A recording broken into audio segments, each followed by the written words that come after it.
Bien, bonjour à toutes et à tous. Nous sommes très heureux de vous retrouver aujourd'hui. Donc, je salue le public qui nous suit notamment en ligne. Vous êtes presque 150 déjà à nous suivre à l'AFD ici et dans notre réseau, mais aussi à l'extérieur de l'AFD. Donc, merci beaucoup de nous rejoindre aujourd'hui. Nous recevons, et nous en sommes très heureux, François Gemène, donc en particulier en lien avec la sortie récente de ce livre, L'écologie n'est pas un consensus, dépasser l'indignation. Je vais présenter en quelques minutes François Gemène et puis nous rentrerons plus directement dans la discussion, dans le contenu de ce livre. Donc François, tu es directeur de l'Observatoire des migrations environnementales à l'Université de Liège, également professeur à Sciences Po. Ça, c'est pour les titres. Et puis, en termes d'activité scientifique, tu étais récemment co-auteur du 6e rapport du GIEC, en particulier tu as travaillé dans le groupe 2, si je ne me trompe pas, donc, qui traite des vulnérabilités des sociétés humaines, de celles des écosystèmes et des options d'adaptation au changement climatique. Il y a d'ailleurs aussi des passages sur l'atténuation, mais disons que pour les travaux du groupe 2, il y a un angle un peu plus fort sur l'adaptation. Quelques publications récentes peut-être que je pourrais citer avec tes travaux qui sont bien connus à l'AFD dans le domaine des migrations, dans le domaine de l'environnement et dans le domaine des migrations environnementales. Mais tes publications ont pu couvrir l'un ou l'autre ou les deux de ces champs. La plus récente, On a tous un ami noir, également chez Fayard, je n'ai pas cité l'éditeur, donc ça c'était il y a 2 ans. Et puis depuis des publications assez nombreuses dans le domaine de l'environnement et de la géopolitique du climat, donc à commencer par la géopolitique du climat chez Armand Collin il y a quelques années, et plus récemment l'Atlas de l'Anthropocène. D'ailleurs, tu reviens sur le concept d'Anthropocène dans ce livre. Voilà peut-être le thème de tes travaux. On va commencer peut-être très simplement donc autour de ce livre. Pourquoi ce livre? Il est en fait connecté à une expérience récente que tu as pu avoir d'engagement. En réalité, tu avais des engagements, notamment politiques, citoyens un peu plus anciens. Mais ce livre s'appuie et commence, à vrai dire, par l'énonciation d'un fait, peut-être brutal, mais d'un résultat qui était modeste d'un candidat écologiste à une présidentielle en France qui je crois, est une source d'enseignement. C'est le départ de ton bouquin. Donc, d'où vient-il, que peut-être pourquoi tu souhaitais l'écrire et quelles étaient les leçons de cette expérience? Première question. Merci beaucoup Thomas et bonjour à tous et à toutes. Bonjour aux agents de l'AFD qui nous regardent depuis leur poste à l'étranger et merci d'avoir organisé cette rencontre. Effectivement, le point de départ, c'est une réflexion sur la nullité des scores des écologistes aux élections. Sur le score de Yannick Jadot que j'avais conseillé qui fait moins de 5%, mais aussi sur le score des Verts allemands, où on a des politiciens qui sont très populaires, parmi les plus populaires du pays. Annalena Baerbock est candidate à la chancellerie. Et puis au final, même si ça apparaît comme une victoire, le score des Verts allemands, ben, c'est un électeur sur 6, un électeur sur 7. Et globalement, le vote des électeurs reste pour le SPD. Pareil au Brésil, où évidemment on peut se réjouir, je crois que tous les démocrates se réjouissent de la victoire de Lula, mais reste que Jair Bolsonaro, qui est un candidat avec un programme littéralement anti-climat et pro-déforestation, rassemble encore les voix de 49% des électeurs brésiliens, donc ce n'est pas rien. Et donc, le point de départ, c'est de se dire comment est-il possible que, alors que toutes les circonstances devraient y conduire, que les gens réalisent désormais chez eux les impacts du changement climatique, alors que les rapports du GIEC sont quand même de plus en plus lus et de plus en plus connus, alors qu'il y a de plus en plus d'activisme dans la société, alors que de plus en plus d'entreprises sont en train de bouger, comment se fait-il que la traduction politique d'un programme pour le climat mobilise aussi peu les électeurs, en fait, à partir de ce chiffre qui m'avait beaucoup impressionné dans un sondage, qui était que 86% des Français se disent préoccupés, voire très préoccupés par le changement climatique et plus globalement par la dégradation de l'environnement, mais seuls 31% estiment qu'il s'agit d'une priorité politique. Qu'est-ce qui fait que nous sommes concernés par quelque chose, mais que nous ne le voyons pas comme une priorité politique? Et donc, qu'est-ce qui fait que l'écologie peine à s'imposer comme un grand récit politique au XXIe siècle? Voilà le point de départ de la réflexion. Alors peut-être une remarque ou une question. Tu présentes aussi beaucoup le discours politique, enfin la question écologique comme centrale, et c'est cohérent avec tes travaux. Pour autant, les électeurs la placent comme une question, mais une question parmi d'autres.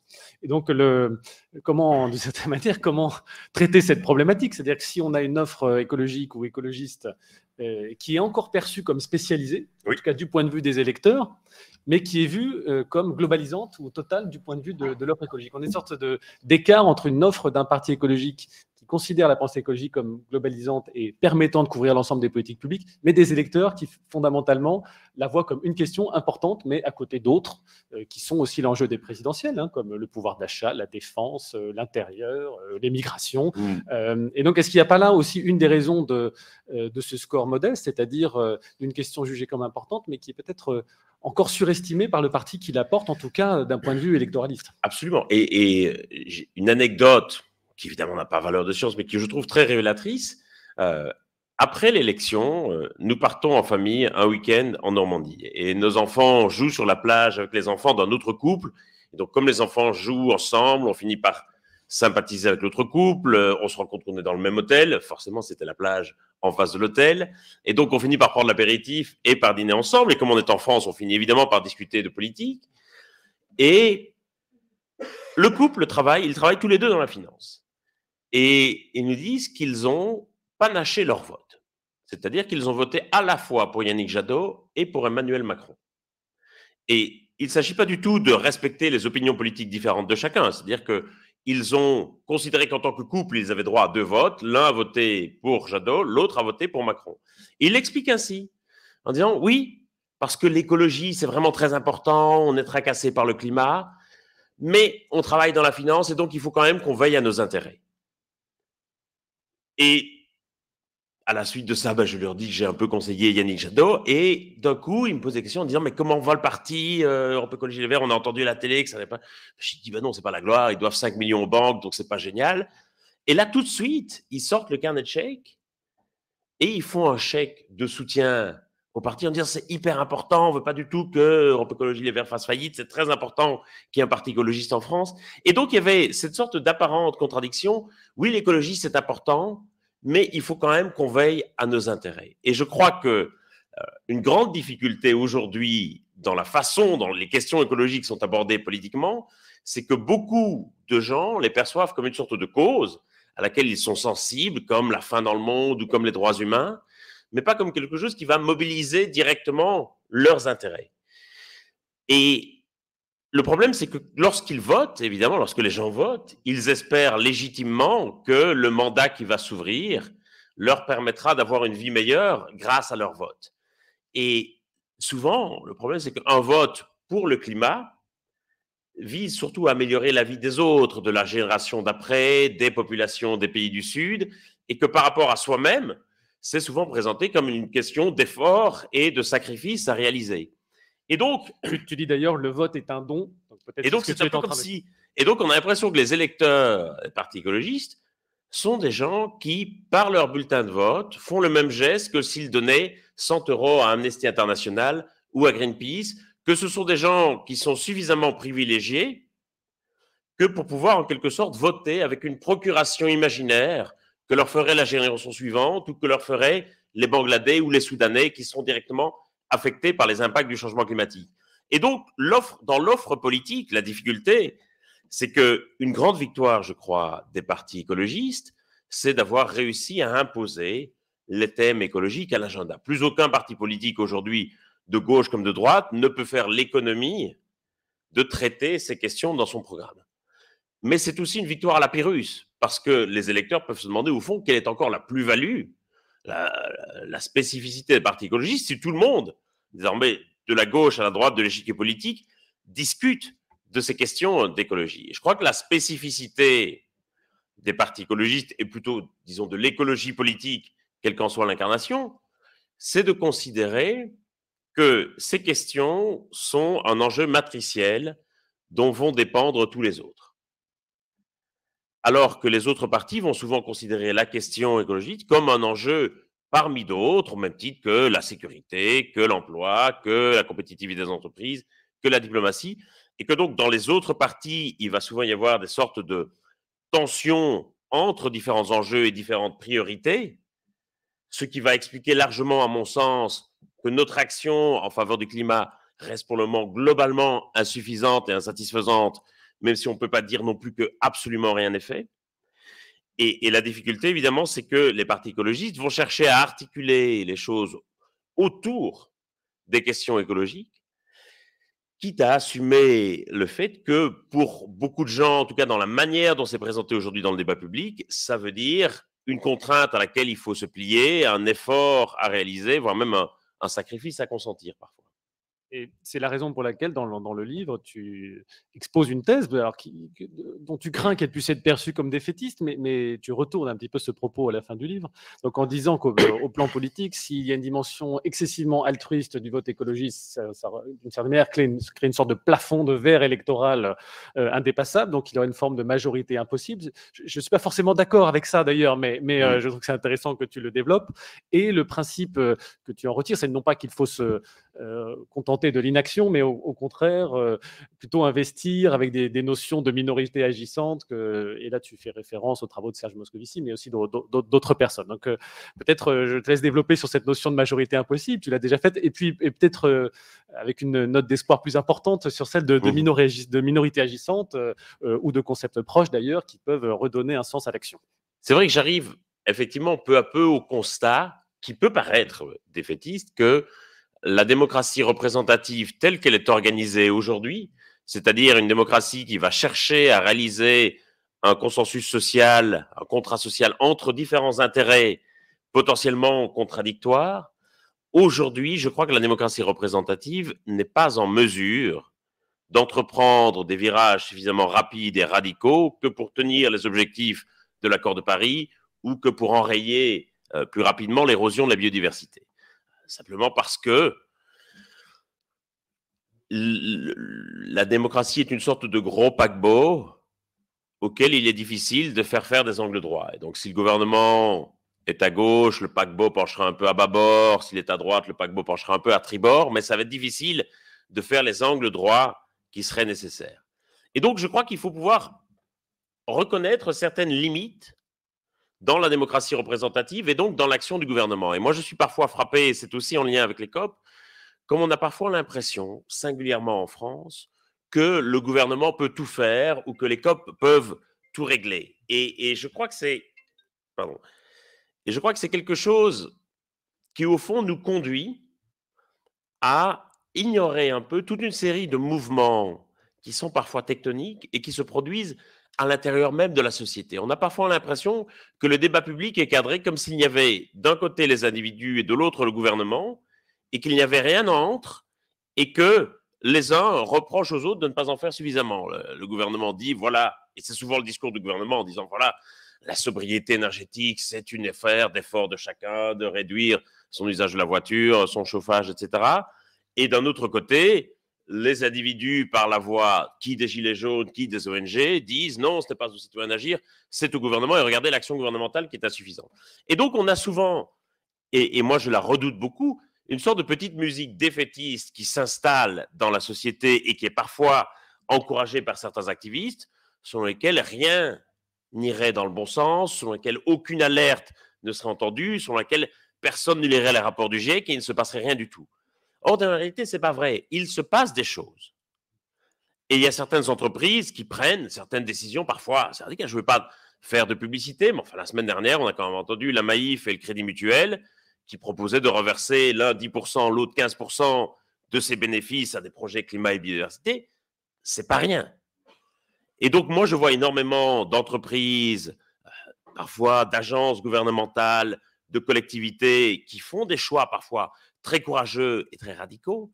Et je me dis, est-ce que nous avons suffisamment misé sur ces minorités ? Et je crois qu'aujourd'hui, une des voies qui permettent d'avancer, c'est de miser davantage sur le fait que des minorités organisées, déterminées, vont pouvoir défricher la voie et entraîner la majorité à leur suite. Et j'ai longtemps cru qu'il y aurait une forme de bascule qui se produirait dans la majorité de la population et que d'un coup, j'ai cru notamment à la suite des mouvements de jeunes derrière Greta Thunberg, je me suis dit, allez, il y a peut-être la possibilité que l'opinion publique bascule d'un coup. Ça ne s'est pas produit. Ça se produira peut-être, mais on n'a plus le temps d'attendre. Et donc, je crois qu'aujourd'hui, il faut peut-être davantage miser sur des minorités déterminées plutôt que sur une majorité conscientisée.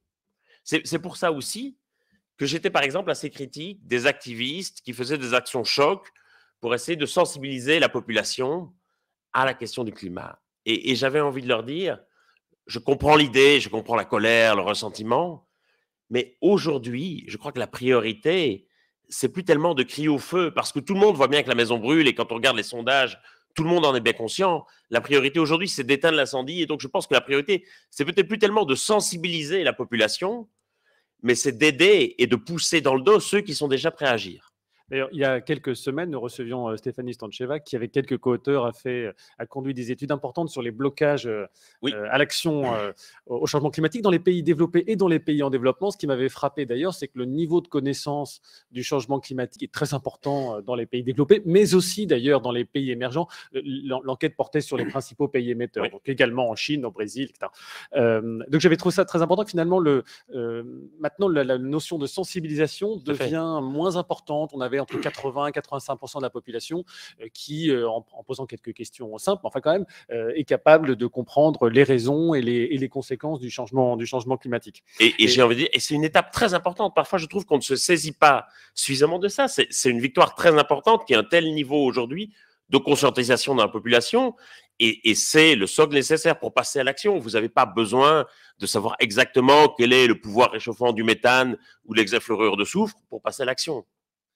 Et c'est un point important d'ailleurs, tu dis dans le livre que finalement le discours catastrophiste aujourd'hui n'est plus nécessaire, voire n'est plus utile, voire pourrait avoir un côté performatif, mais au mauvais sens du terme, c'est-à-dire que si la catastrophe est certaine, pourquoi agir? Et puis si d'aventure d'ailleurs on évitait la catastrophe, dans ce cas-là on aurait décrédibilisé le discours catastrophiste. Mais donc ça c'est peut-être sur la technique ou l'efficacité d'ailleurs de la démarche et du discours environnemental. Tu dis faisons attention, tu y faisais allusion à l'instant, à être efficace et avoir des prises de parole efficaces. Par exemple, ce discours, il nous reste 3 ans pour agir. 3 ans, ça va arriver relativement vite.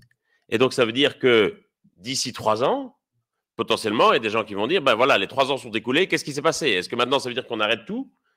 Est-ce que ça veut dire que c'est trop tard? Et donc, attention aussi, et moi je redoute peut-être ça encore davantage que le climato-scepticisme, une sorte de montée du défaitisme, voire de la désespérance dans la société et chez les jeunes singulièrement. Oui, alors c'est un point d'ailleurs souvent, j'ai lu de fausses interprétations du rapport du GIEC disant le GIEC dit qu'il y a 3 ans pour agir, mais enfin, vous pouvez lire le rapport du GIEC, vous ne trouvez absolument pas ça. En revanche, on trouve des... C'est fascinant de savoir comment ce chiffre est arrivé. Hein. C'est parce qu'en fait, on a des graphiques et donc des scénarios qui fonctionnent avec des pas de temps sur 5 ans. Et donc, le rapport est paru en 2022, et donc il y avait une première étape intermédiaire en 2025, puis une autre en 2030, etc. Et l'AFD en a conclu, voilà ce qu'il faut faire avant 2025, et donc il reste 3 ans, 2022-2025. Si on avait eu des modèles et des scénarios sur des pas de temps de 10 ans, l'AFD aurait titré, il nous reste 8 ans pour agir. L'AFP, tu veux dire? L'AFP, pardon. Pas l'AFD. Non, nous, on est conscient qu'il y aura du travail pour plus de 3 ans. L'AFP, bien sûr, l'Agence France-Presse. C'est un point important d'ailleurs, tu reviens sur un sujet qui est difficile, hein, et quand on ouvre ce sujet, c'est un peu comme ouvrir la machine à claques, c'est toujours un peu compliqué, mais sur la cible des 1,5 degrés ou 2 degrés qui est dans l'accord de Paris, donc tu rappelles, mais peut-être ça serait intéressant que tu le fasses maintenant, comment cette cible est née, et éventuellement ce qu'elle présente comme limite. Et puis peut-être on parlera en positif de la manière de bien présenter l'agenda de l'action. Cette cible, elle est très importante. D'abord parce que je pense qu'elle est très mal comprise par la plupart des gens. D'abord, je vais d'abord rappeler comment la cible est née, et puis à mon avis, les effets délétères qu'elle produit. Au départ, tout vient de la Convention cadre sur le changement climatique qui est signée en 92 à Rio et qui prévoit qu'il s'agit d'éviter toute interférence dangereuse avec le climat. À Copenhague, en 2009, on se met d'accord sur le fait qu'un niveau d'interférence dangereuse, ça serait une élévation de température supérieure à 2 degrés d'ici 2100. Et à l'époque, à Copenhague, les petits États insulaires essayent de faire valoir l'argument de 1,5 degré en disant 2 degrés, c'est trop pour nous, et la hausse du niveau des mers relative à 2 degrés fait qu'une bonne partie de nos territoires vont être engloutis. Et donc, on veut que 1,5 degré soit adopté.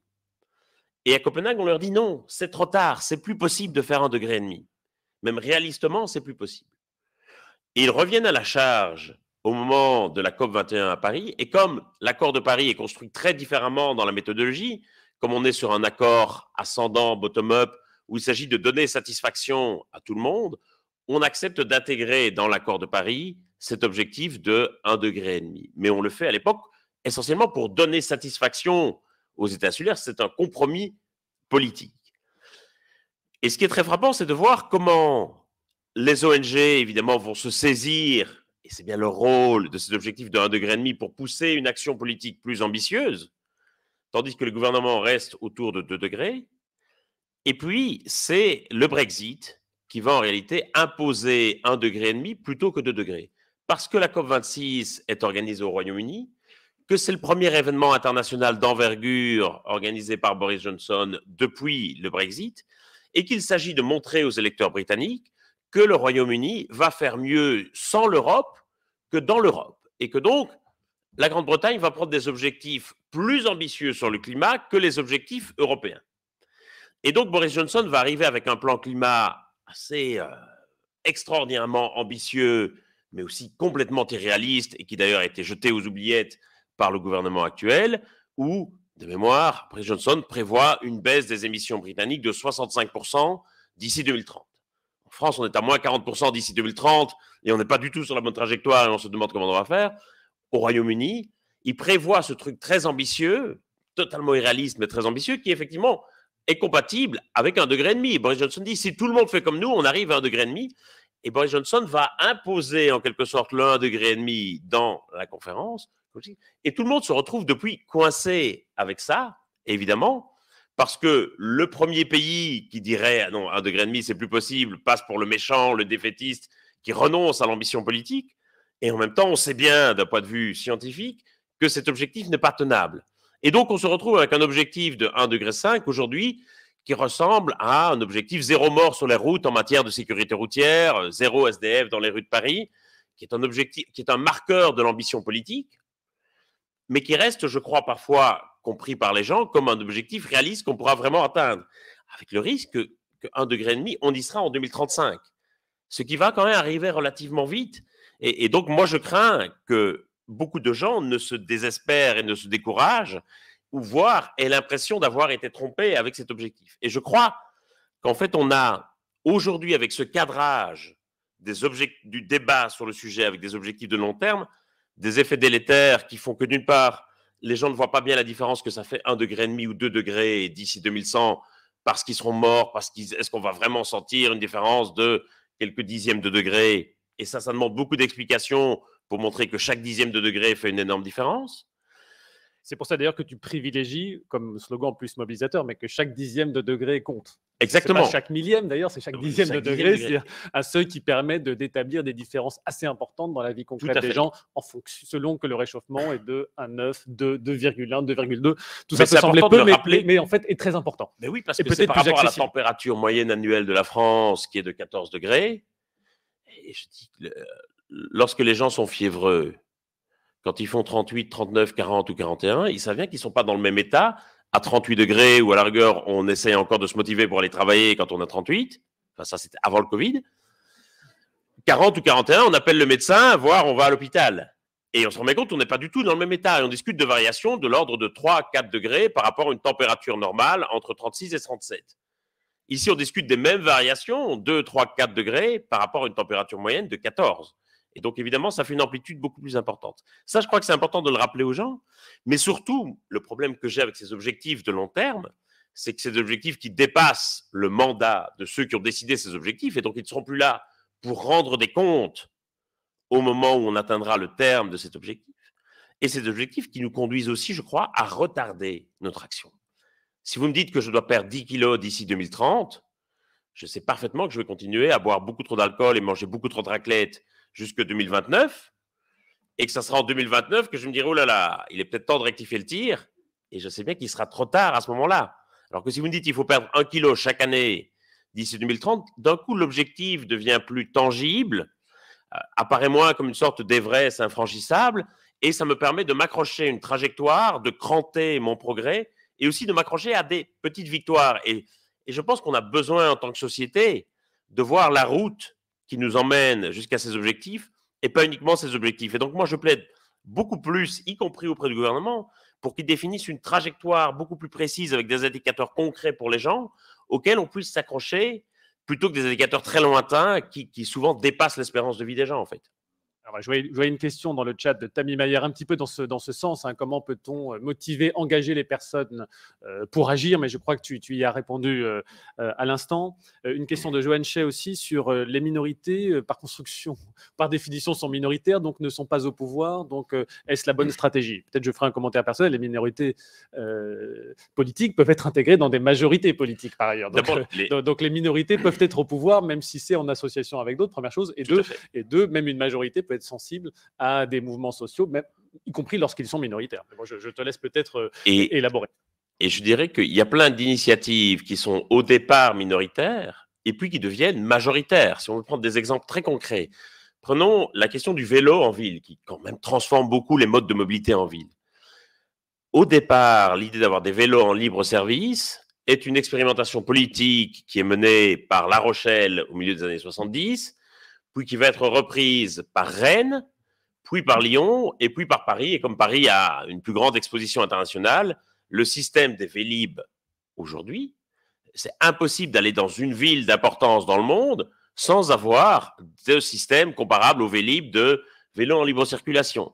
Et ce système de Vélib, et plusieurs études l'ont montré, a largement contribué à la pratique du vélo à Paris. Beaucoup de gens ont testé le système, se sont dit finalement le vélo c'est pas si mal, on pourrait en faire. Les ventes de vélos ont explosé et continuent d'exploser à Paris. Et donc, du coup, il y a des pistes cyclables. Les gens c'est quelque chose qui transforme complètement la mobilité urbaine et qui, au départ, est testé par une minorité de villes. Et d'ailleurs, les gens sont très sceptiques. Au moment où Lyon ou Paris installe le Vélib, on se dit, est-ce que ce truc va vraiment marcher? Est-ce que les gens ne vont pas voler les vélos? Est-ce que les vélos ne vont pas être vandalisés? Est-ce que ce n'est pas juste un gadget?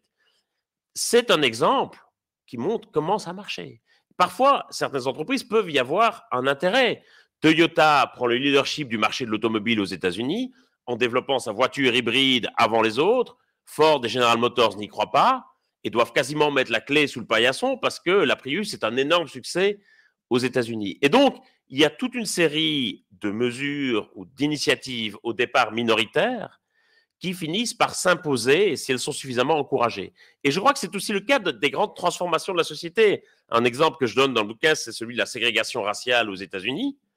On met un terme à la ségrégation raciale aux États-Unis, pas parce que les Noirs deviennent soudainement majoritaires dans la population et imposent la fin de la ségrégation raciale, mais parce qu'ils parviennent à s'organiser, à faire valoir leurs droits, à dénoncer les injustices, à créer des alliances avec d'autres couches de la population, et qu'arrive un moment où le principe de ségrégation raciale apparaît comme complètement injuste et insupportable à une majorité de la population, y compris à une majorité de blancs.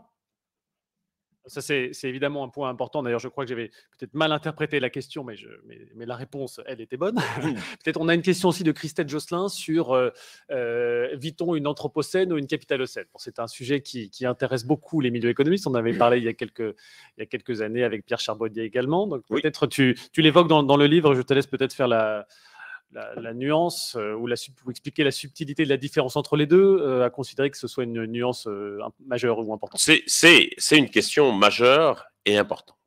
C'est-à-dire qu'un reproche qu'on fait souvent au concept d'anthropocène pour désigner la période dans laquelle nous sommes entrés, c'est qu'il place tous les êtres humains à un égal niveau de responsabilité. Et que certains vont dire... Non, la responsabilité de la période de l'entrée de la période dans laquelle nous sommes, c'est soit la responsabilité du système capitaliste, et donc on devrait parler de capitalocène, soit de la responsabilité du patriarcat, et donc on devrait parler d'androcène, soit de la responsabilité d'un petit nombre d'individus très riches, et donc on devrait parler d'oliganthropocène. Et toutes ces critiques et tous ces débats sont parfaitement légitimes, mais je crois que leur défaut, c'est qu'ils se rattachent à l'idée que l'anthropocène soit une manière de désigner la cause de l'entrée dans la période dans laquelle nous sommes. Or, moi, ce n'est pas du tout comme ça que je vois l'anthropocène. Moi, je vois l'anthropocène comme un instrument de gouvernement de la période dans laquelle nous sommes. Et justement, si on voit l'Anthropocène comme une manière de gouverner l'époque actuelle, justement, il me paraît très important de considérer que tous les humains sont sur un égal niveau de responsabilité. En d'autres termes, que nous avons une égale responsabilité vis-à-vis de tous les humains, et je dirais même vis-à-vis de tous les êtres vivants sur cette planète. Et j'ai envie de dire, on ne s'en sortira que si nous considérons que notre responsabilité vis-à-vis des générations futures, vis-à-vis des Soudanais, des Afghans ou des Bangladais, est exactement égale à la responsabilité que nous pouvons avoir pour notre entourage immédiat. Et pour moi, je vois vraiment l'Anthropocène comme un appel à retrouver notre condition fondamentale, notre identité fondamentale de terriens et de terriennes, et à considérer que nous avons une responsabilité qui dépasse nos frontières générationnelles et géographiques. D'ailleurs, tu présentes l'Anthropocène davantage comme un principe humaniste, mais d'organisation, de gestion de la planète, que comme une recherche scientifique d'une cause du changement climatique, bon, qui absolument, est, j'ai envie de qui dire, est ça, bien sûr humaine, mais qui ça c'est l'affaire des géologues. Voilà. Moi, je vois vraiment l'Anthropocène comme un principe de gouvernement. Alors peut-être on pourrait en venir aussi aux sujets internationaux qui évidemment intéressent beaucoup l'AFD. Tu dis dans le livre quelques citations d'ailleurs incitant les Européens à se tourner davantage hors de leurs frontières en disant peut-être même que du point de vue de l'atténuation, l'investissement en dehors des frontières pourrait être le meilleur investissement en Indonésie, au Mexique ou dans d'autres pays. Peut-être tu pourrais un peu élaborer ou détailler ce message lorsque tu t'adresses en particulier à un public européen. Je crois qu'on a aujourd'hui une tendance à essayer de faire sa part. Et c'est un message qu'on entend beaucoup, l'idée que chacun doit faire sa part. Et on commence à essayer de calculer la part de chacun. Et c'est comme ça que le discours de la France, qui représenterait 0,9% des émissions mondiales, s'installe dans le débat public, avec beaucoup qui vont l'utiliser comme un argument pour, en quelque sorte, se défausser de nos responsabilités en disant on ne représente que 0,9%. Qu'est-ce que ça veut dire? Bon, d'abord, il y a moyen de calculer différemment ce chiffre de 0,9%. Beaucoup ont déjà pointé que si on incluait les émissions importées, si on calculait par habitant, on arrive à un autre total. Mais surtout, j'ai envie de dire, là où on se trompe fondamentalement, c'est en imaginant que dans la négociation internationale, lorsque la France parle, les gens voient 0,9% marqué sur le front de l'ambassadeur climat. Alors que les gens voient avant tout la 5e puissance économique mondiale, voient un pays avec un siège permanent au Conseil de sécurité de l'ONU, et donc vont attendre d'un pays comme la France une forme de leadership international qui n'a rien à voir avec sa part des émissions mondiales, et qui évidemment dépasse largement sa part des émissions mondiales. Et le problème, si on reste aujourd'hui focalisé sur une perspective strictement nationale où chacun ferait sa part, c'est que toute une série de pays qui ne sont pas aujourd'hui de gros émetteurs, l'Indonésie, l'Égypte, le Mexique, le Nigeria, risquent de le devenir demain s'ils choisissent une trajectoire de développement carboné, c'est-à-dire la trajectoire de développement que l'Europe a choisie hier et que la Chine choisit aujourd'hui. Et évidemment, nous n'avons aucune légitimité à leur dire voilà comment vous devriez vous développer, on va vous dire comment de faire ceci, de faire cela, et surtout vous laisser vos énergies fossiles dans votre sous-sol. Mais par contre, c'est notre intérêt et leur intérêt de travailler avec eux via des investissements, via des transferts de technologie, via toute une série de programmes, pour qu'ils soient dans leur intérêt de choisir une trajectoire de développement décarboné. Si on reste le nez sur son propre nombril, on va arriver dans 20 ou 30 ans, exactement au même point qu'aujourd'hui, sauf que les émissions ne proviendront plus des mêmes régions du monde. En 1960, l'Europe représentait 42% des émissions mondiales. En 2022, elle représentait autour de 14-15% des émissions mondiales. Pas du tout parce qu'elle avait réduit ses émissions, mais parce que d'autres régions du monde, l'Asie en particulier, avaient considérablement augmenté leurs émissions. Donc, d'ici 2030 ou 2040, l'Europe représentera entre 5 et 10% des émissions mondiales. En 2050, l'horizon de la neutralité carbone, on sera autour de 5% des émissions mondiales. Ça n'a aucun intérêt pour l'Europe d'être une sorte d'îlot décarboné dans un océan de carbone. Et donc, il y a un impératif à déployer absolument son action climatique au-delà de nos frontières Sauf que c'est parfois difficile à vendre politiquement parce que les gens vont élire des gouvernements pour qu'ils s'occupent du pays à l'intérieur du pays et que, enfin, vous le savez bien en travaillant à l'AFD, parfois, les gens vont se dire pourquoi, au fond, est-ce qu'on va investir à l'étranger?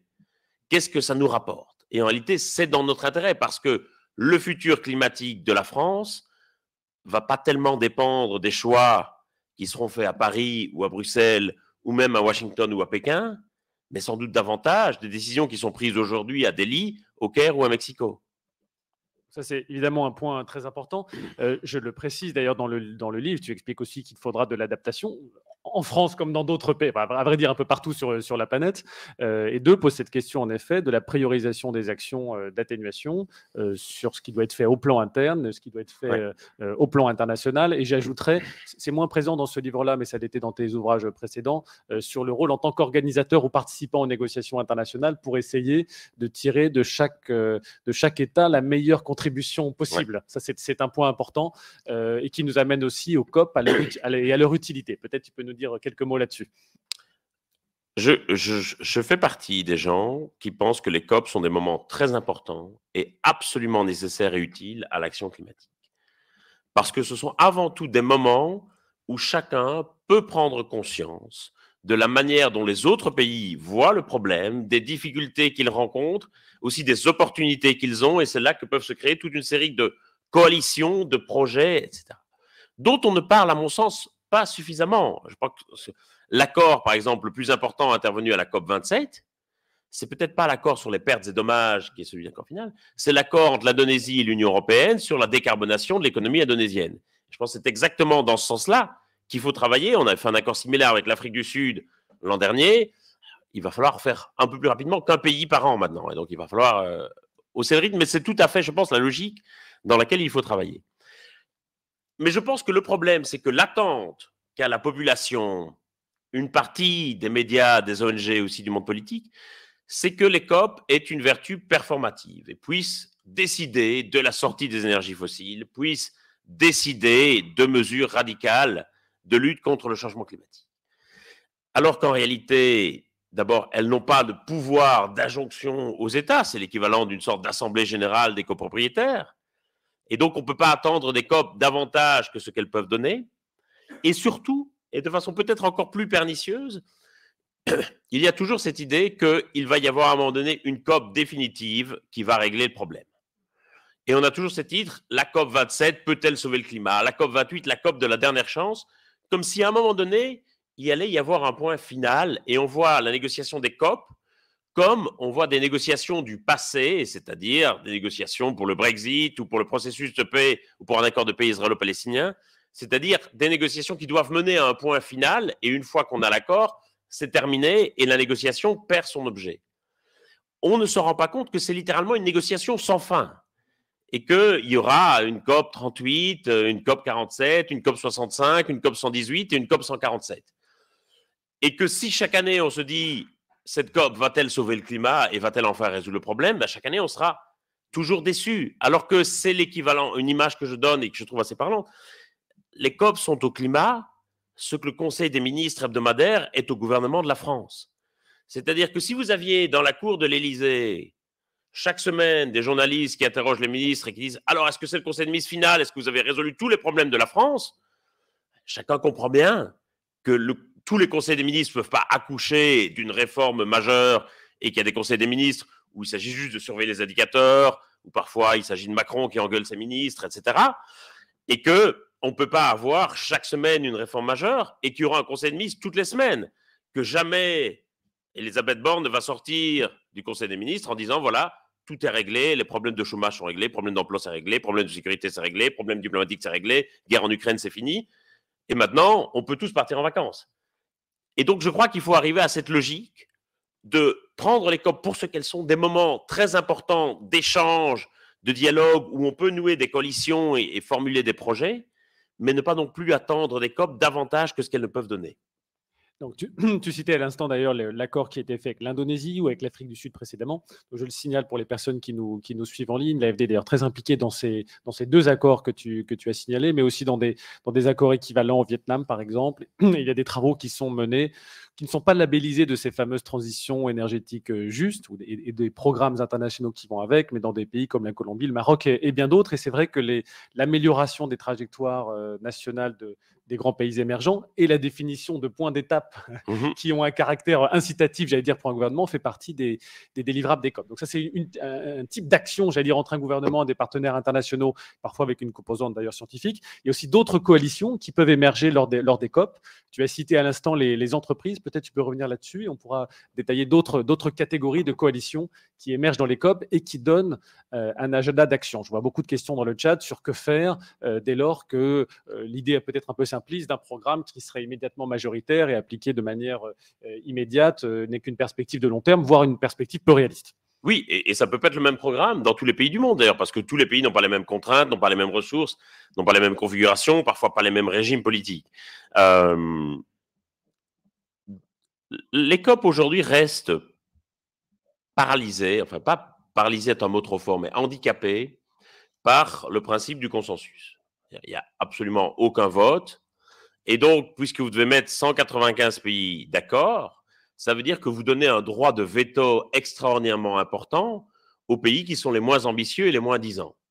Et à moins d'être l'Arabie Saoudite, vous êtes condamné à être toujours déçu du texte final de la COP parce que ce texte sera toujours moins ambitieux que vous l'aviez espéré. Et forcément, avec la règle du consensus, il doit en être ainsi. Et en même temps, cette règle est très importante pour les petits pays qui sont heureux de voir que leur voix dans la COP peut avoir autant d'importance que la voix des États-Unis, de la Chine ou de l'Europe.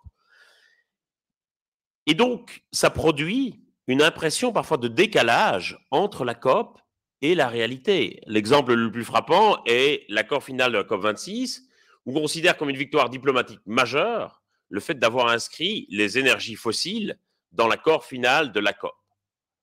Et si vous dites ça à la population, on est hyper content parce que cette année, la COP 26 a reconnu le rôle des énergies fossiles dans le changement climatique.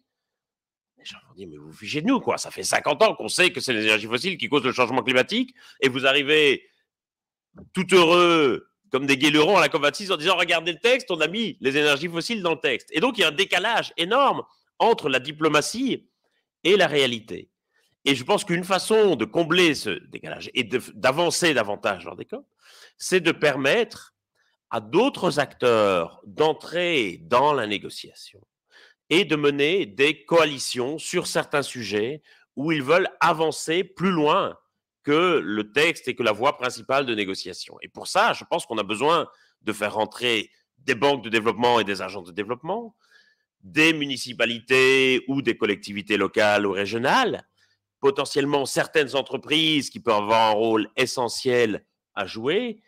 Et là, je pense qu'on a une vraie voie d'avenir pour que les COP deviennent une sorte de sommet mondial où toute une série de décisions sont prises en dehors du texte formel de négociation. Je prends le cas d'une entreprise avec laquelle je travaille pas mal, qui est Enedis. Et Enedis me parle toujours de tous les trucs qu'ils font pour améliorer l'efficacité du réseau électrique français. Donc, on remplace des tuyaux pour éviter les émissions d'hexafluorure de soufre, c'est très important. On fait les compteurs Linky pour que les gens puissent mieux maîtriser leur consommation, c'est très important. Et donc, il y a plein d'innovations technologiques. Et Enedis est aujourd'hui un vrai savoir-faire sur le réseau électrique. Mais le problème d'Enedis, c'est qu'il ne perd qu'en France. Et je leur dis, mais il y a un vrai enjeu. Si on veut développer les énergies renouvelables dans toute une série de pays émergents, voire même faire du nucléaire dans certains pays émergents, d'avoir un réseau électrique qui soit capable de distribuer cette électricité. Et si tant de pays continuent à avoir recours aux énergies fossiles, c'est parce que c'est plus simple à transformer en électricité et qu'ils n'ont pas l'infrastructure appropriée. Et donc je dis, Enedis, tout ça, vos compteurs Linky et vos trucs sur l'hexafluorure de soufre, c'est très bien, mais vous pourriez faire une énorme différence si vous pouviez déployer ce savoir-faire en Égypte, au Liban ou au Brésil ou au Nigeria pour qu'on puisse accélérer la décarbonation énergétique de ces pays. Et là, Enedis me répond, mais vous savez, on n'a même pas la délégation en Corse, donc on fait que la France métropolitaine. Alors, je vois des questions. même si tu nous as appelé à modérer nos attentes ou espoirs sur les COP, qu'attendre de la COP 28 et quels sont les grands sujets qui devraient, selon toi, être à l'agenda des négociations internationales demain? Et en particulier, s'il faut choisir et par ailleurs s'inscrire dans des règles de fonctionnement qui sont contraignantes, comme tu l'indiquais. Moi, j'ai pas mal d'espoir pour cette COP28. Peut-être contrairement un peu au débat actuel où on se dit à quoi ça sert. Il y a des polémiques sur sa présidence. À quoi ça sert d'avoir ce président qui est le PDG de la compagnie pétrolière nationale. D'une part, il va absolument falloir donner des gages de sérieux et d'engagement aux pays du Sud sur la question des pertes et dommages.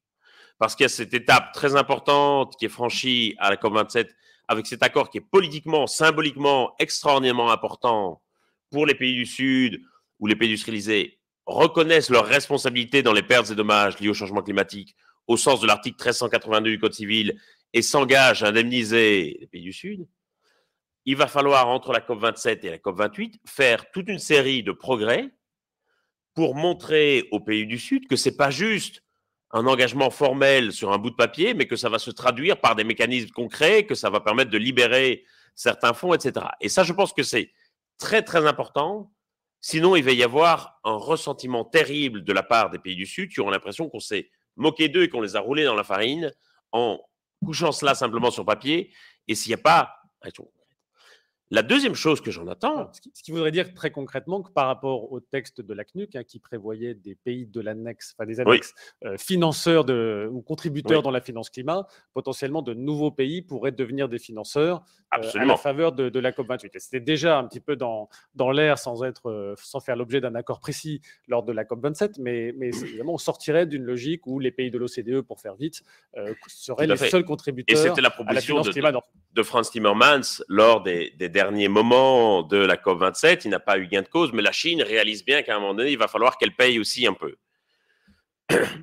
Et puis, il va falloir avancer, je pense, vraiment sur la question des énergies fossiles. Et contrairement à la plupart des observateurs, moi, je suis assez content que cette COP ait lieu à Dubaï. C'est ton sens du paradoxe. Et j'ai presque envie de dire… des questions dans le chat là-dessus. C'est presque une bonne nouvelle que les Émirats aient désigné le PDG de la compagnie pétrolière nationale comme président. Alors, je comprends bien que ça puisse choquer et qu'on puisse s'en indigner, mais enfin, ils n'allaient pas désigner le patron d'Extinction Rébellion Dubaï comme président de la COP28. Ne soyons pas naïfs non plus.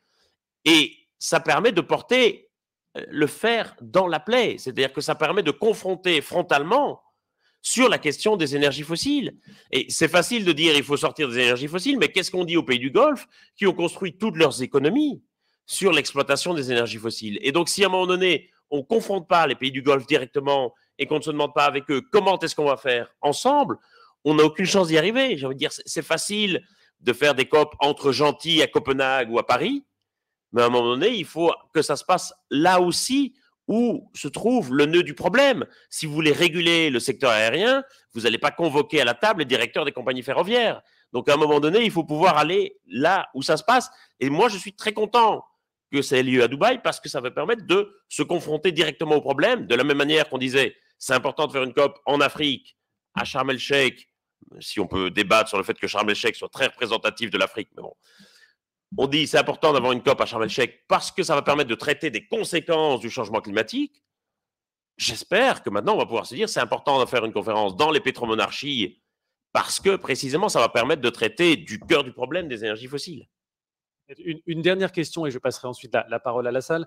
Tu as évoqué, mais un peu rapidement, le fait que le climat devenait, dans la géopolitique mondiale, maintenant un sujet de tension nord-sud. Alors, autour de l'atteinte ou de la non-atteinte des fameux 100 milliards, pour mémoire, il devrait avoir été atteint en 2022, même si les chiffres définitifs ne sont pas encore connus. Et donc, tu citais l'enjeu pour la COP28 de participer à une forme d'amélioration ou de rétablissement de la confiance nord-sud à la faveur en particulier du fonds pertes et dommages. Peut-être que tu peux revenir sur cette thématique du climat dans les relations nord-sud. Et j'y reviens par le truchement de l'Anthropocène. Qu'est-ce que ça veut dire d'un point de vue climatique, le passage de l'Holocène à l'Anthropocène?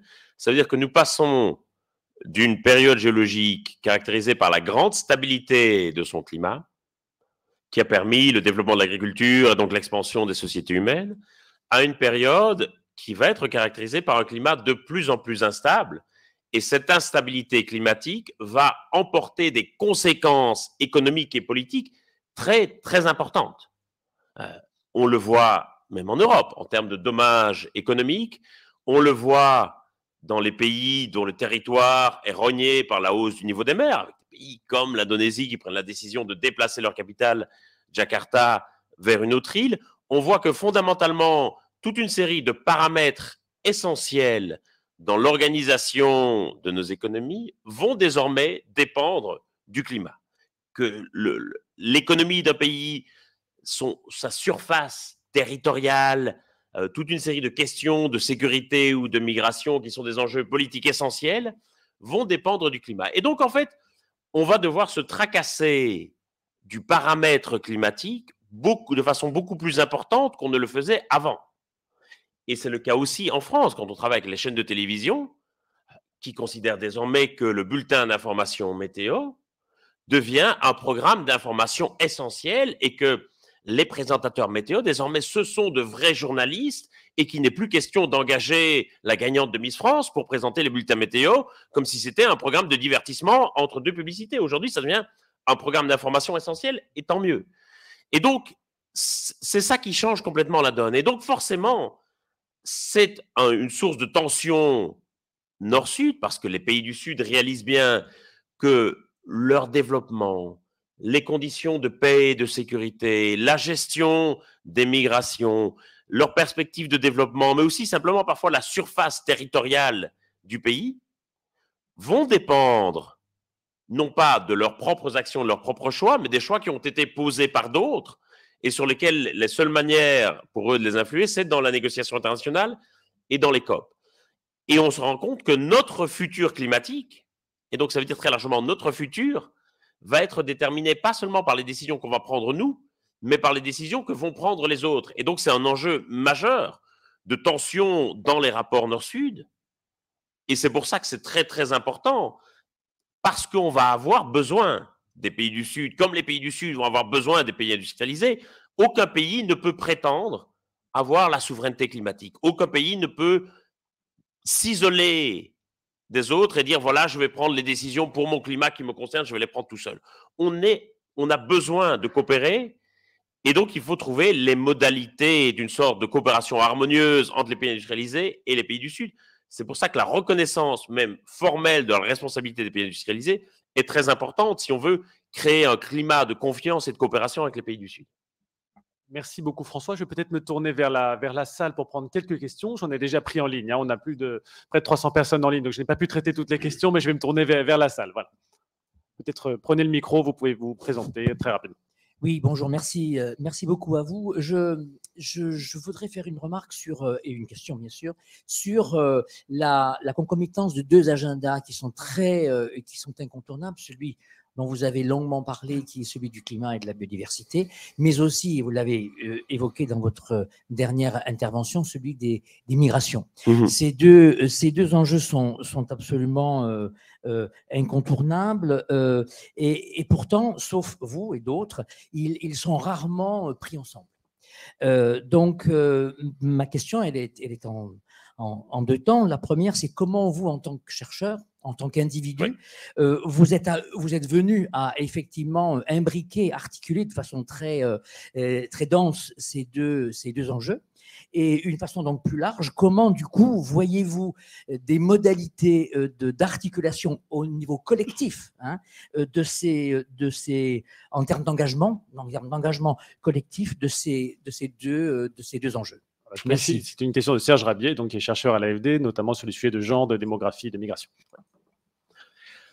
Effectivement, il y a aujourd'hui une imbrication qu'on réalise de plus en plus forte entre les questions d'environnement et les questions de migration.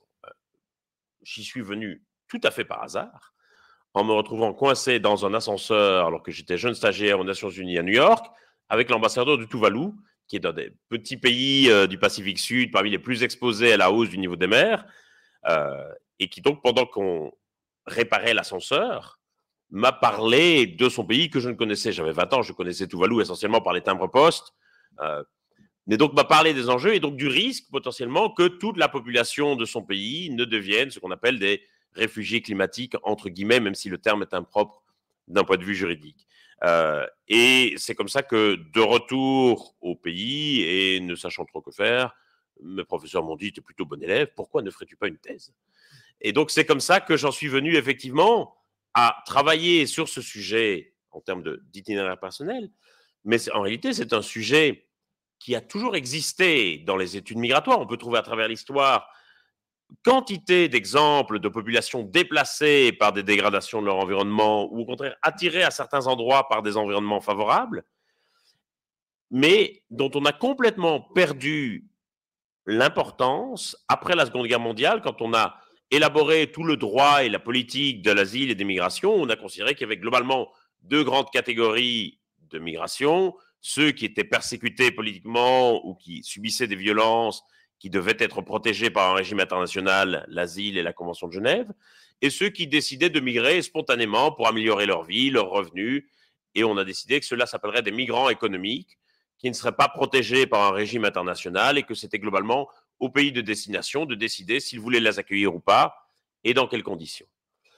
Et alors même que la recherche de plus en plus avait fait apparaître le fait que les motifs de migration en réalité étaient de plus en plus entremêlés et que surtout ça oubliait des motifs environnementaux, culturels, démographiques de migration, la crise des réfugiés syriens a poussé nombre de gouvernements et d'organisations internationales à ressortir cette dichotomie comme une manière de convaincre les populations occidentales de la nécessité d'accueillir les réfugiés syriens et à l'inverse de renvoyer chez eux les migrants économiques, comme si le renvoi des migrants économiques était la garantie ou la condition de l'accueil des réfugiés syriens. Et donc cette dichotomie est revenue en force. Et on y a même posé de plus en plus des jugements normatifs, comme s'il y avait d'un côté les bons réfugiés qu'il faudrait accueillir et de l'autre les mauvais migrants économiques qu'il faudrait refouler, alors qu'on sait très bien que cette dichotomie sert davantage à justifier les politiques, les cadres politiques et juridiques de l'asile et des migrations en Europe ou dans les pays d'accueil, plutôt qu'à décrire la réalité empirique de terrain. Et très clairement, je pense qu'aujourd'hui, il faut absolument se rendre compte que les facteurs environnementaux, que ce soit la dégradation de la biodiversité ou les impacts du changement climatique, vont avoir un impact considérable sur toute une série d'autres facteurs dits économiques ou politiques de migration, que ce que nous appelons migration économique, on pourrait aussi les appeler migration écologique ou environnementale. Quand vous avez en Afrique subsaharienne une telle part de la population qui dépend de l'agriculture de subsistance comme première source de revenus, ça veut dire que pour énormément de gens, leurs ressources économiques dépendent des conditions environnementales. Et qu'au fond, c'est une vue très occidentale de l'esprit que de séparer les questions environnementales et les questions économiques. Parce que je suis sûr que le salaire que vous verse l'AFD est le même en hiver comme en été et ne dépend pas des conditions environnementales. Mais pour beaucoup de gens, leurs revenus et leurs ressources économiques dépendent de l'état de l'environnement. Et donc, je pense qu'il faut vraiment reprendre conscience de l'importance du facteur environnemental et commencer à se tracasser d'une question très compliquée qui est la question de la distribution géographique de la population. Quelle sera demain l'habitabilité de la planète? Ça, c'est l'objet d'un grand programme de recherche qu'on gère pour le moment qui s'appelle Habitable et qui cherche justement à déterminer comment les gens déterminent les conditions d'habitabilité de leur milieu. C'est d'ailleurs un des éléments importants de la conclusion, j'en dirai peut-être un mot tout à l'heure. Peut-être une deuxième question de la salle. Gilles Klett, directeur du développement durable à l'AFD. Oui, merci beaucoup pour ce débat passionnant. Ce que je lis à travers vos analyses, vos interventions, c'est des éléments un petit peu d'une théorie politique, sociale, institutionnelle de la transition écologique. Voilà, avec le constat qu'on fait tous, hein, que ça ne va pas assez vite.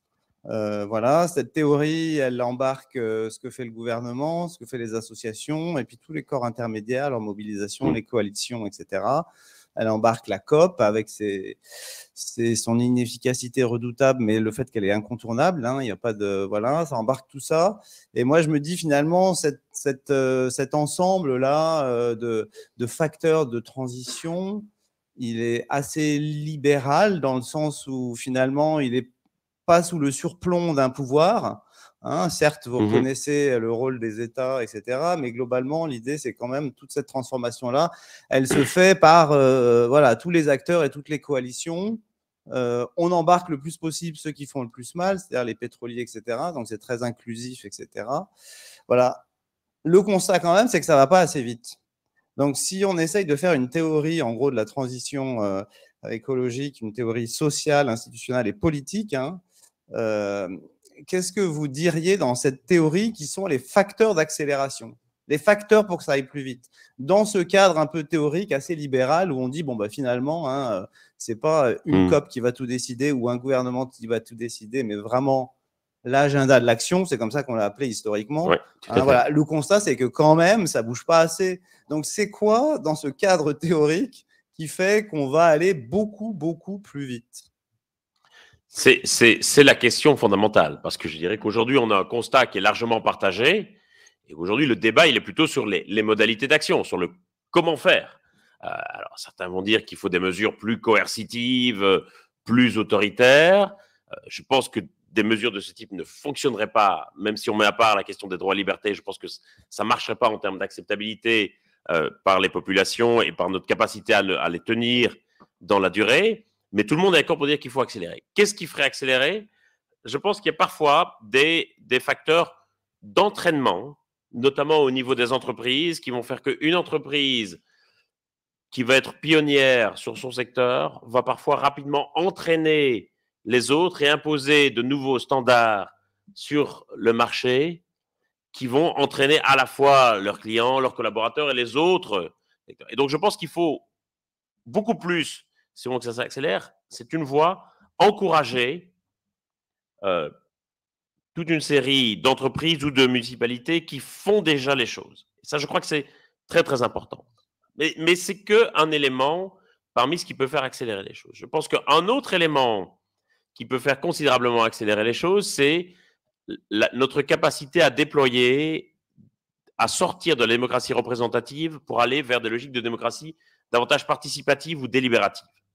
On a vu, ça revient d'ailleurs dans la Convention pour le climat, sur cette expérience. Ce qui est remarquable dans la Convention citoyenne pour le climat, c'est que vous avez 150 citoyens tirés au sort, y compris 3 climato-sceptiques parmi eux, que vous les mettez pendant 9 mois à discuter avec des experts, à discuter entre eux, et qu'au final, vous sortez avec 150 Greta Thunberg. Et que donc, il y a quelque chose qui se passe parmi ces citoyens, et il faut voir comment est-ce qu'on peut désormais étendre ça à l'ensemble de la société et pas seulement à ces 150 tirés au sort. Et donc, c'est une question de médias, c'est une question d'éducation, etc.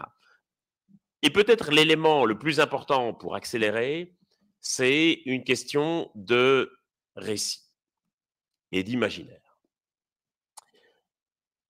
On voit aujourd'hui largement les questions écologiques comme une sorte de contrainte qui nous est tombée dessus. Et donc, comme d'un effort à fournir, comme d'un sacrifice à consentir, et même les gens les plus convaincus, même les écoles les plus convaincus, le perçoivent encore largement comme une sorte d'effort à fournir. Et y compris dans les termes qui sont utilisés pour en parler, même le terme de sobriété, par exemple, donne l'idée d'une sorte d'effort ou de retour en arrière. Et je crois que c'est perçu comme ça parce que nous avons une vision très claire du monde vers lequel on ne voudrait pas aller. C'est celui qui est décrit dans les rapports du GIEC, dans la plupart des travaux scientifiques. C'est un monde ravagé par les impacts du changement climatique où la biodiversité aurait largement disparu. Mais on n'a pas de vision très claire du monde vers lequel on voudrait aller. C'est-à-dire, à quoi est-ce que ça ressemblerait un monde décarboné pour monsieur et madame tout le monde? Au-delà des imaginaires un peu techno-futuristes à Elon Musk, ou extraordinairement naïf, où tout le monde ferait de la permaculture et roulerait à vélo tout le temps, pour monsieur et madame tout le monde, qu'est-ce que ça veut dire un monde décarboné? En d'autres termes, vers quoi est-ce qu'on veut aller? Et là, je crois qu'on n'est pas du tout au rendez-vous et qu'on n'a pas d'idée très claire. Et donc, ça nous empêche de formuler un nouveau contrat social qui entraînerait la population et qui produirait cet effet d'accélération. Parce que comme on le voit comme un effort, on va toujours chercher à en faire le moins possible. Aussi convaincu qu'on soit de la nécessité de le faire, personne n'aime des efforts, personne n'aime faire des efforts, personne n'aime consentir à des sacrifices. Tu insistes d'ailleurs sur l'importance de trouver des co-bénéfices à l'action climatique, alors pas forcément au sens où on déclare la finance climat, mais des co-bénéfices par exemple en matière de santé publique, de réduction de la pollution dans les villes qui peuvent amener à réduire les émissions de CO2, mais aussi à améliorer la vie quotidienne des populations, particulièrement en milieu urbain. Ce qu'on a observé de manière très forte dans des pays comme la Chine ou l'Inde, qui ont pris des engagements notamment de neutralité carbone, pour des raisons peut-être de contribution aux équilibres internationaux, mais aussi sous la pression positive et négative, j'allais dire, de leur propre population, indépendamment presque des sujets climatiques. Et même quand on regarde parmi les gens, ceux qui ont adopté des comportements plus écolos, ceux qui vont au travail en vélo ou qui ont un régime alimentaire moins carné, quand on leur demande quelle était leur motivation à faire ça, c'est pas le climat. Ils sont contents que ça contribue à réduire leur empreinte carbone, mais les gens qui vont au travail en vélo, c'est pour faire de l'exercice physique, pour prendre un peu l'air, parce que c'est bon pour la santé, parce que ça me fait plaisir de faire un peu de sport tous les jours. Ceux qui ont un régime végétarien ou davantage végétarien disent c'est parce que c'est meilleur pour ma santé, c'est parce que je ne pouvais plus assumer la culpabilité qu'un animal ait été tué pour me nourrir. Et tant mieux si ça réduit mon empreinte carbone, mais ce n'est pas la motivation première pour laquelle je le fais. Et donc, il va falloir, au niveau plus méta, trouver ce grand récit qui va entraîner les gens. Je prends parfois la comparaison avec l'Union européenne. L'Union européenne, c'était aussi beaucoup de sacrifices, de contraintes en matière d'alignement budgétaire, etc., d'harmonisation des normes, d'accepter de céder une partie de sa souveraineté à une organisation supranationale. Mais on le faisait, et même avec enthousiasme, en tout cas au début, parce qu'on voyait très bien quel était le projet des pères fondateurs, le projet d'un continent pacifié et prospère, et qu'on se disait c'est vers là qu'on veut aller, et donc on va faire les sacrifices qui vont nous y emmener. Et aujourd'hui, on a l'impression qu'on a la liste des efforts à faire, des sacrifices, mais qu'on ne sait pas très bien pourquoi. Et c'est ça le problème. Et à mon avis, ce projet-là ne peut être que cosmopolitique. Je vais prendre encore quelques questions en ligne. J'en vois plusieurs qui tiennent à une interrogation, une critique sur la place trop faible du continent africain dans les COP ou dans cette nouvelle géopolitique. C'est une première série de questions. D'autres également sur les autres COP, notamment la COP désertification est citée comme étant peut-être faisant l'objet de moins d'attention, de moins de préoccupations. Donc je fais le lien avec la première question sur la place de l'Afrique. Je la relance d'une question. Est-ce qu'il faut une forme de convergence des COP? Est-ce que c'est pertinent, pas pertinent, dès lors que les sujets environnementaux ne se confondent pas, mais ont quand même une zone de convergence entre eux qui tente à croître? Et tout à fait, et une logique systémique très forte. On se rend bien compte que la logique qui avait prévalu dans les années 90, qui était de scinder les problèmes environnementaux et de dire on va les traiter un à un, et ça sera plus simple, et on va faire comme pour la couche ozone avec le climat, la désertification ou la biodiversité, on se rend bien compte des limites de ça aujourd'hui, parce qu'effectivement, on a un côté systémique à cela. Et donc, il y a un intérêt à faire converger, effectivement, ces différents régimes de négociation, mais ça veut dire aussi qu'il va falloir assumer toute une série de contradictions et de dilemmes. Et je pense que quelque chose qu'on sous-estime encore pour le moment, ça va être les contradictions entre des politiques pour le climat et pour la biodiversité. C'est-à-dire que si on doit aller vers davantage de production de batteries électriques, ça veut dire qu'il va falloir sans doute ouvrir des mines de lithium en France et qu'on va voir les tensions que ça va provoquer, parce qu'effectivement, l'extraction de lithium, ça se fait souvent au prix d'une certaine biodiversité. Idem sur l'énergie hydroélectrique, qui, dans plein de pays, va être une voie d'avenir pour décarboner leur secteur énergétique, mais on sait que les barrages, c'est une catastrophe pour la biodiversité. Et donc, on va avoir de plus en plus de tensions entre ces deux impératifs, et la question, c'est est-ce qu'on va faire primer le climat ou la biodiversité? Est-ce qu'on va parvenir à trouver des moyens de les réconcilier? Et donc, j'ai envie de dire oui à la convergence, mais n'imaginons pas qu'on va faire l'économie de conflits entre différents agendas. Je précise d'ailleurs, nous avons organisé récemment au département de la recherche de l'AFD une conférence sur la soutenabilité forte. Il y avait une présentation très intéressante sur le caractère non symétrique des liens entre climat et biodiversité. Au sens où ce qui est bon pour la biodiversité est presque toujours bon pour le climat, mais l'inverse n'est pas vrai. Et notamment, tu le citais à l'instant, la production d'eau, d'électricité par exemple d'origine hydro peut être tout à fait positif du point de vue de la préservation du climat avec une énergie décarbonée, mais aura une empreinte biodiversité. Donc, on voit à la fois une convergence qui ne veut pas dire que c'est tout à fait la même chose, ni que les relations entre les deux sont symétriques. Je vois d'ailleurs plusieurs questions sur le lithium. On a eu des questions aussi dans le chat. Je vois Gabriel Siméon, Serge Janico sur cet enjeu que tu as évoqué de faut-il une action de type radical. Tu l'as évoqué un petit peu. Certains disent que ça peut être une composante parmi d'autres types d'actions, d'autres qu'elles ont un caractère contre-productif et démobilisateur. Je vois plusieurs questions qui, on le sait, traversent fortement le mouvement écologiste, plutôt en son sein, à vrai dire, que dans sa relation avec le reste de la société. Non, et c'est tout à fait intéressant de voir qu'un mouvement considéré comme plutôt radical, Extinction Rébellion au Royaume-Uni, décide, il y a 2 semaines, au moment des rébellions, de changer son fusil d'épaule et de changer de stratégie en se disant, voilà, nos actions un peu choc de blocage des ponts ou des axes routiers, d'une part, ne fonctionnent pas, et d'autre part, nous conduisent à nous aliéner une partie de la population qui ne comprend pas pourquoi, au fond, nous nous attaquons au grand public plutôt que de nous attaquer au gouvernement ou aux grands groupes pétroliers. Et je pense que autant certaines formes d'action radicale sont nécessaires, et quand on regarde l'histoire, notamment dans le domaine de la santé, sur la question du VIH-Sida, heureusement qu'il y a eu les actions radicales d'ACT UP, sinon on en serait encore 20 ou 30 ans en arrière aujourd'hui. Et donc, certainement, ça peut être tout à fait important. Mais je crois que ce qui est important quand on mène des actions radicales ou de désobéissance civile, c'est de cibler les groupes de décision et de veiller à ce que le message soit très clair et bien compris. C'est là où j'étais, par exemple, très critique des actions qui consistaient à aller jeter de la soupe sur des tableaux, ou plutôt sur la vitre protectrice des tableaux. C'est que ça générait une conversation, est-ce qu'on ne sacralise pas trop l'art? Qu'est-ce qui est le plus important, l'art ou la vie? C'était le slogan des militants.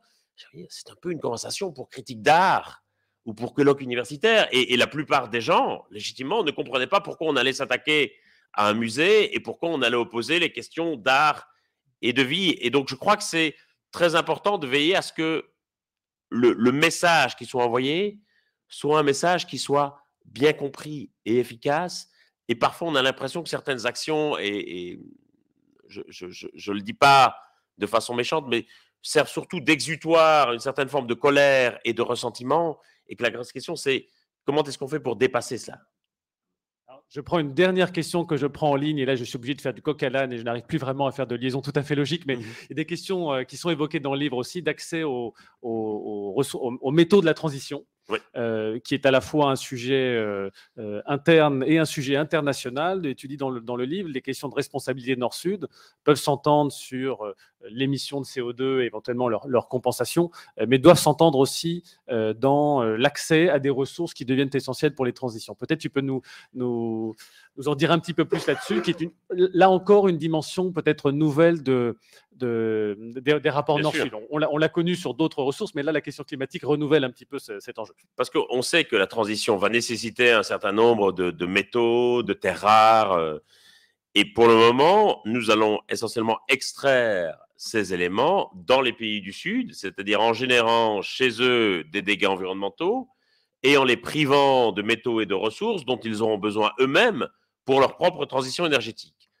Et donc, ça pose véritablement la question de savoir si notre transition ne se fait pas à nouveau au prix de la capacité, de la possibilité des pays du Sud de réaliser leur propre transition.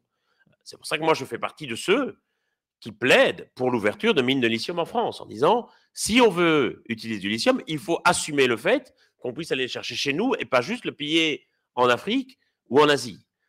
On va avoir aussi des tensions très fortes sur les questions de biodiversité, parce que sur des métaux comme le cuivre, par exemple, on va en trouver beaucoup dans les bas-fonds océaniques. Et donc, ça veut dire qu'il va y avoir certains qui vont aller faire de l'exploration sur les bas-fonds océaniques et qui vont ramasser énormément de cuivre ou d'autres métaux, potentiellement du lithium aussi, au prix de la biodiversité. On sait que c'est un ravage en termes de biodiversité marine que d'avoir cette exploration des grands fonds sous-marins. C'est d'ailleurs pour ça qu'Emmanuel Macron a décidé que la France allait l'interdire, n'allait pas la pratiquer, et c'est très important pour la biodiversité. La question, c'est est-ce qu'on va en avoir besoin ou pas pour la transition, par exemple? Merci beaucoup François. Donc on arrive au terme de cette discussion. Donc j'espère que chacun aura pu voir que l'écologie n'est en effet pas un consensus, qu'elle pose des questions difficiles, qu'elle fait émerger des clivages. Et c'est important de les reconnaître et de Voilà. les assumer, je crois. De les assumer, d'aller au bout et de peut-être parfois de trouver des solutions ou en tout cas de choisir. Donc merci beaucoup François. Je vais peut-être te laisser le mot de la fin. Est-ce qu'il y a un dernier message ou série de messages que tu aurais voulu partager à la fois avec notre public en ligne et les collègues de l'AFD qui sont ici présents? Non, simplement dire que peut-être dans le contexte de l'AFD, donc d'une manque de développement, qu'il est vraiment essentiel, je crois, que l'action pour le climat dépasse nos frontières. Si on reste dans une stricte logique nationale ou générationnelle, on ne va jamais y arriver. Donc c'est très important et c'est vraiment, je crois, la responsabilité des pays industrialisés, d'une part évidemment d'être exemplaires dans leur réduction d'émissions, parce que vous ne pouvez pas demander aux autres pays de s'engager si vous ne respectez pas vous-même vos propres engagements. Mais je crois qu'il y a une vraie nécessité de dépasser ces frontières géographiques et générationnelles si on veut ne pas nous retrouver au même point dans 20 ou 30 ans. Et c'est la grande difficulté de l'action contre le changement climatique, c'est que ça doit par définition être une action altruiste, c'est-à-dire qu'on agit pour les autres davantage que pour soi-même. Et ça, c'est pas évident à réaliser. Merci beaucoup François, merci à vous toutes et tous de vous être associés à cet événement, d'avoir participé de manière active. Toutes nos excuses au public en ligne. J'ai pris une bonne douzaine de questions. Il y en a encore au moins autant, voire plus. Mais il y avait beaucoup de gens. J'ai essayé de regrouper, mais ça veut dire beaucoup de questions. Donc, merci de votre participation et à très bientôt pour d'autres rencontres du développement. Merci, bonne journée. Merci Thomas.